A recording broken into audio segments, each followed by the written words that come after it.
What's up, guys? Welcome back to Dead Malls, and welcome everyone to episode 2 of our great season 5 adventure. And also welcome all to my first video in the new studio, with episode 1 being recorded a few months ago.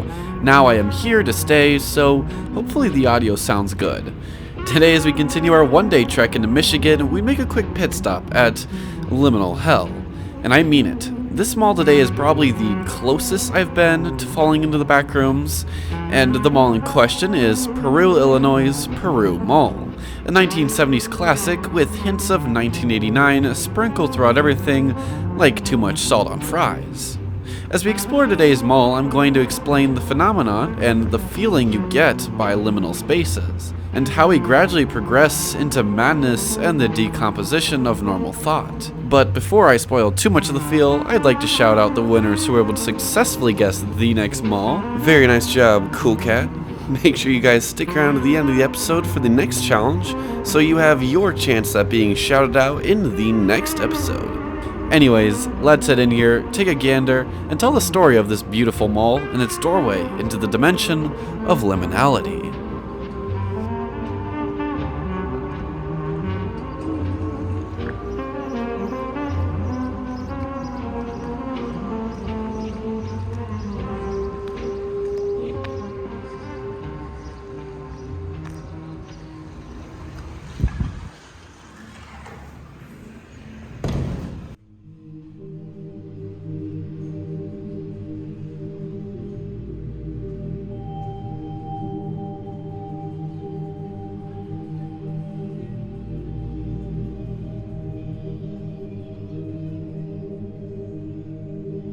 So with every mall video I do, I try to match the music to the feel of the mall. So, for example, in the Marshalltown episode you saw last week, it was a lot of, simpler music and mall sounds to go along with the simpler 70s mall feel. With Jamestown you had more horror music, and here with Peru you have liminal music. With the history, I'll throw in some classics from the Muzak category. But as we see the stranger sights, don't be fooled, because while Lady Gaga's Poker Face was blaring over the radio, all I heard in my head was Yumniki's Snow Valley.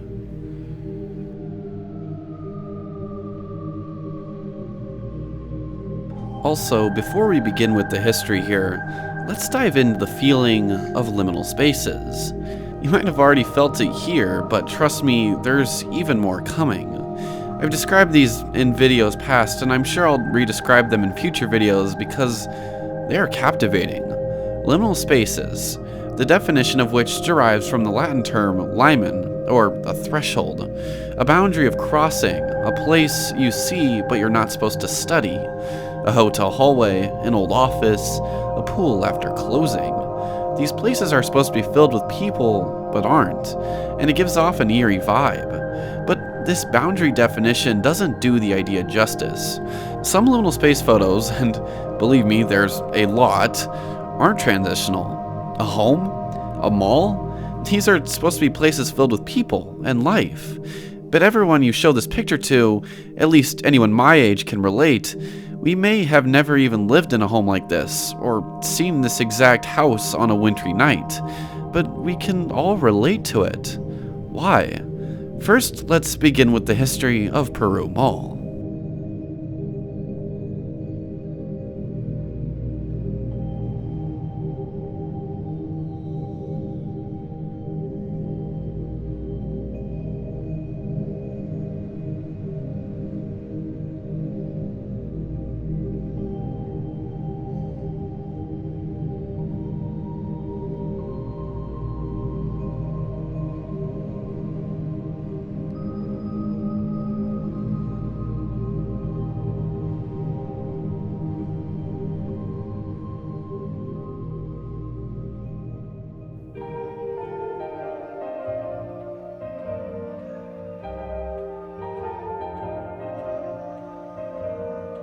Peru Mall's story begins in the early 70s in the booming interstate town of Peru, Illinois. With I-80 built right alongside town and roaring into the nearby Chicagoland metro, a brand new mall alongside the interstate seemed like a brilliant idea. even if the town was a little small for a massive mall. And so, Chicago-based Rubloff Development would set out to complete the project, and by 1973, ground would be broken right alongside the new retail corridor of Highway 251, with Montgomery Wards and Bergner signing on as day one anchors. 1973 was a very mixed year of feelings for the residents of Peru. Small businesses feared the worst in the mall, taking away everything from them, and hundreds lobbied against its construction, while thousands were ecstatic of the idea that their small town would receive a new national icon. And so it was. While protests continued, there was nothing that could be done. The mall was nearing completion, and it would change Peru forever.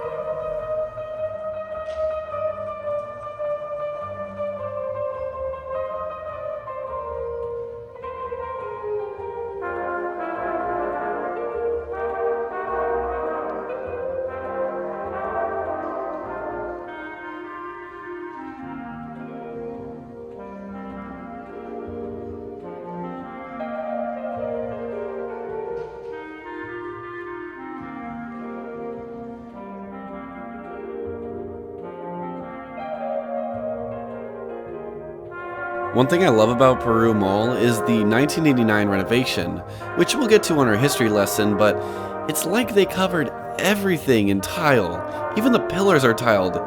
And the boxy ceiling look with the skylights was clearly some sort of attempt at a modern look at the time. And don't get me wrong, it's a very distinct look, but just a very interesting. To any Peru residents out there, what did the mall look like pre-renovation? Let me know below.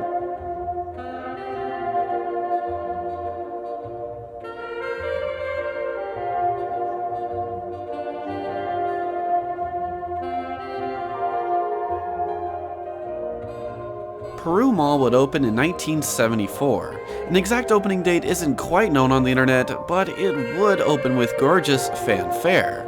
Laid out across the expansive 640,000 square feet of space lie over 60 inline tenants. Some including Musicland, Kinney Shoes, Fannie Mae, KB Toys, Things Remembered, Walgreens, Radio Shack, and many, many more, with Montgomery Wards and Bergner's as the mall's two primary anchors. JCPenney would join in as number 3 shortly after opening as the mall's northern cap. The mall would almost instantly kill downtown, and the northern retail corridor would become the primary place where residents from all over central Illinois would do their shopping. And for years to come, the mall would flourish.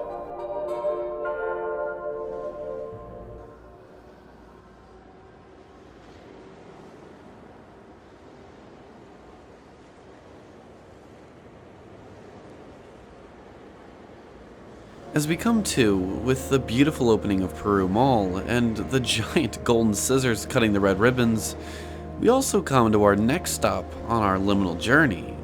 Down here we have the Oasis, our one stop on our journey. So refreshing. No, but for real, I was not gonna go in there. Those innocent little palm trees couldn't fool me. I knew that the second I would step foot in there, I was going straight to the Backrooms. To my viewers that aren't familiar with the Backrooms, allow me to explain. You know, the whole liminal spaces thing we were just talking about? Well, a few years ago, creators from all over the web started to put together stories of these liminal space photos. These creepy spaces were the perfect setting of a grand story, so I'll tell it in its most original and raw form. If you're not careful, and you no-clip out of reality in the wrong areas, you'll end up in the Backrooms, where it's nothing but the stink of old, moist carpet, the madness of mono yellow, the endless background noise of fluorescent lights at maximum humbuzz, and approximately 600 million square miles of randomly segmented empty rooms to be trapped in. God save you if you hear something wandering around nearby, because it sure as hell has heard you. Over time, this story was made to be one of the internet's most popular trends nowadays, with games, stories, series, an entire lore, and much more added onto it. And I'll always feel like I'm the closest to finding the real life Backrooms when I'm in places like Peru Mall.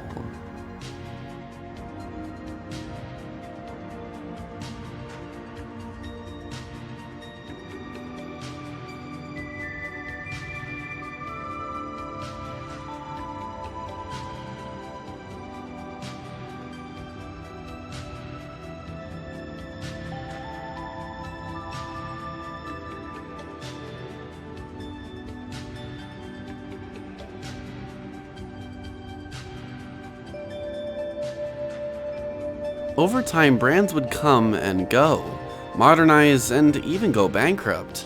By the late 80s, still a vibrant shopping hub, although it was slowing, and most days you just wouldn't see the same impact you did 10 years prior. In 1989, management would embark on a huge renovation, giving the mall the signature look it has today. The, at the time, very nice and modern look, I'm sure, but now a sort of off-putting Backrooms vibe. A brand new GKC Theaters would also open the mall with this renovation. The 90s would see a sharp decrease in mall foot traffic. Kmart, Target, Menards, and such were all mopping up the competition, and the mall stores would slowly begin closing, and your popular big-name brands would begin to leave.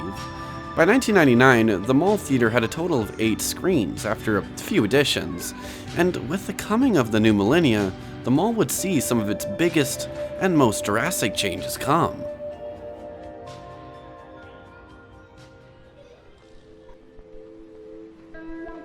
This right here is something I just love about Peru Mall, and to be honest, I'd probably come back here just for this. A haunted house set up in one of the old tenants? This is so cool, and it's such a good use of space. I never would have thought of it. Then again, if I owned the mall, and I'm just saying this, I'd probably make the whole mall itself some kind of haunted walkthrough. That's just me though. Anyways, let's take a walk back down this old corridor, and let's test your wits. Let's see if you can guess what any of these old stores were.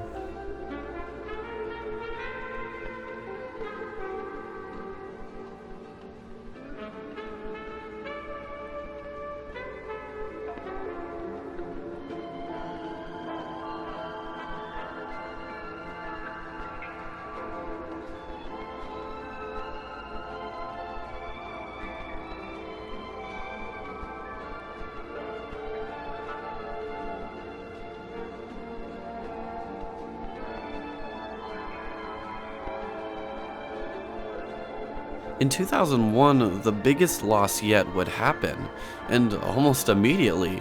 Montgomery Ward, a staple of the mall's anchor lineup and day one since opening, would abruptly shutter, with the company's entire liquidation occurring just prior. And fun fact, this was actually one of the last remaining stores shuttered by the company. Anyways, by the early 2000s, it was a very hectic time for the mall. Sears would quickly join the lineup in the old Montcalm spot, opening in March of 2002, and just years later in 2005, GKC would be sold to Carmike Cinemas, with a complete rebranding of the mall's theaters. By 2006, tenants would begin leaving en masse once again. MC Sports, KB Toys, and sadly enough in October, Suncoast. In March of earlier that year, Sam Goody, Suncoast, and Musicland would all be bought out by the conglomerate Transworld Entertainment. Now owning two of the same brand, Transworld didn't see the effectiveness in operating two of their stores in the slowly dying mall, opting to keep Sam Goody and close Suncoast. This space would sadly never be filled again. Sam Goody would shortly become Transworld's new Phi brand, and as the years would go on, the mall would lose more tenants.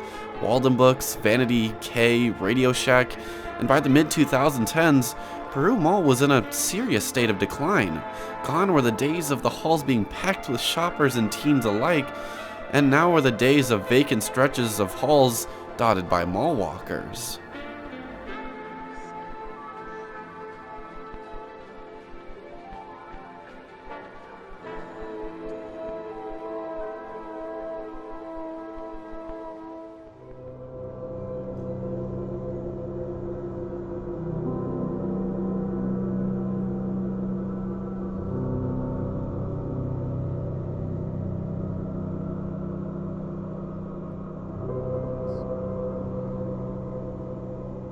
When I hear tracks like Unworn's Space 9, a very good Liminal album, it takes me back and it makes me nostalgic.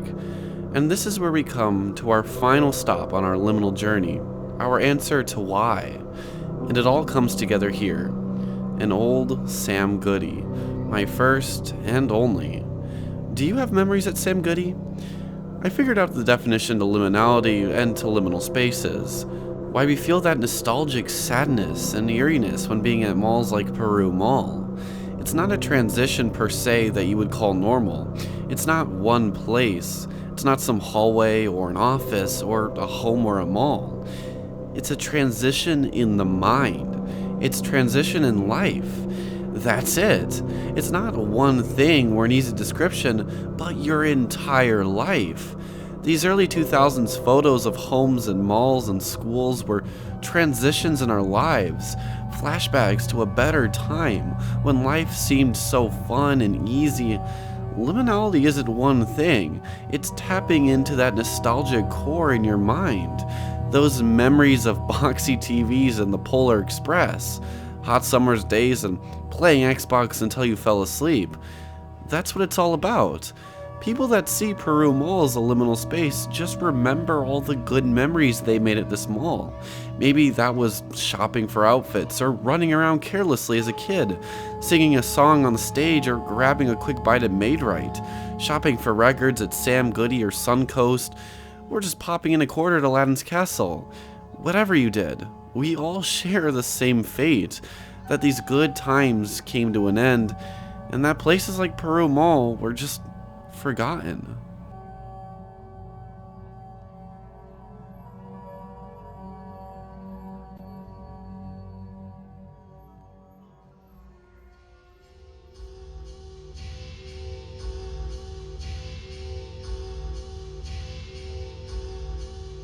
In March of 2017, it was announced that JCPenney would be leaving the mall, as the Penny's company was going through a slot of closures, and the Peru Mall location was just another listing among 138 others. The mirrored gates would shutter by July of the same year. Just days prior to this, Sears caught wind of the closures and would announce they're leaving, with the lights going dark for the final time in October. With 2017 past and the mall down 2 anchors, the death blow would come just the next year, as on April of 2018, the Bonton Company announced Bergner's would cease operations at Peru Mall. By August, loyal patrons, past and present employees, and just people with fond memories of Bergner's would make their mark on a drywall inside, and shortly after the store would close, leaving the mall anchorless. Now without any anchors, tenants closing would spread like wildfire. The limited Christopher & Banks, Hot Topic, GNC, just to name a few. It was around 2020 that rumors began to spread that the mall was going to be redeveloped. By August, City Council approved a plan to completely demolish the mall for offices and future outdoor retail. The plan, however, has yet to kick any traction, and the current owners, GK Development, seem to just neglect its existence. With each year, more and more tenants leave, and these liminal late 80s halls are left emptier and emptier. So what does the future hold for Peru Mall? And how much longer do you think that children's ride laughter can continue?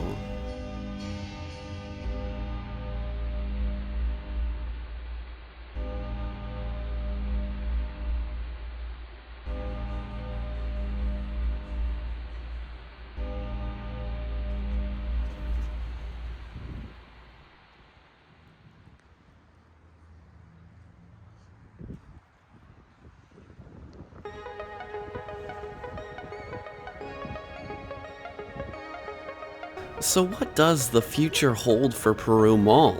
Do you guys see it standing as it is for the next few years? And do you think that there's even a sprite of hope for it? Or were its glory days those of the past when it was the place to be in Peru? Let me know your thoughts down below. Guys, thank you so much for watching today's episode, and thank you for indulging my liminal spiel. Peru Mall is one that it sticks with you, and when you're bored and tired of the glass and white look of modern malls, it's never a bad idea to think back on the Oasis and all the fine beverages and snacks it offered. If you guys enjoy my demo content, consider subscribing so you don't miss out on future episodes, and head over to the Patreon for sneak peeks and a monthly Dead Mall Polaroid taken and signed by me.